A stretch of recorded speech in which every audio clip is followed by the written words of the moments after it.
And now to the latest on a high-stakes fight over who owns a $500 million sunken treasure found off the coast of Florida. NBC's Kerry Sanders has the details on this story. Kerry, good morning to you. Well, good morning, Matt. In documents just filed with the federal court, the treasure hunters who found the wreck out there in the Atlantic claim it's theirs fair and square. The ship went down in 1804, on board $500 million worth of wealth, which explains why there's a lot of hands grabbing for that treasure chest.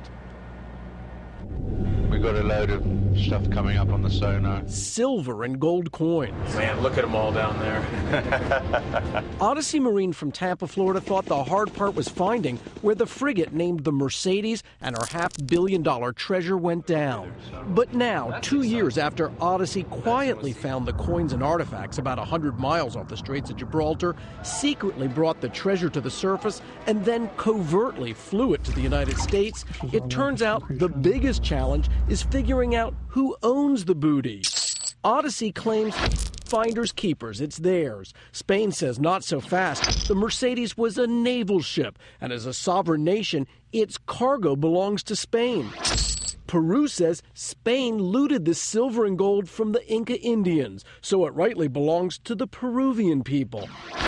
And at least 25 families claim they're descendants of merchants who owned the treasure. We figured out that effectively my great-great-great-great-great-grandfather was on this ship. Mauricio Oliveros from Houston says Spain is fudging facts, calling the Mercedes a naval battleship. There were women, there were children on this vessel. For them to allege that was a wartime vessel, it's a little ludicrous. There's a lot of proof and documents proving otherwise. The legal free-for-all heated up when a U.S. magistrate recently recommended Odyssey hand the treasure over to Spain. This is the property of Spain. It's the grave site of more than 200 Spanish Navy people, and that everything that was taken from the ship must be returned to Spain. Odyssey says Spain is playing fast with its own language.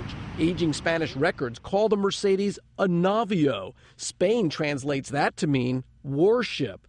The treasure hunters believe otherwise. They say navio is a cargo ship. I don't want to guess what's going on in people's minds. It may have just been a mistranslation. Of the Spanish language? Of the Spanish language. In Spain? In Spain. Where the native language is? Spanish? Well, that treasure is not far from here under lock and key. And while nobody has publicly said this, that expression, possession is 9/10 of the law, legal experts say it has its roots with sailors and pirates. Matt? All right, Kerry, we'll wait to see what happens with that. Kerry Sanders in Florida for us this morning.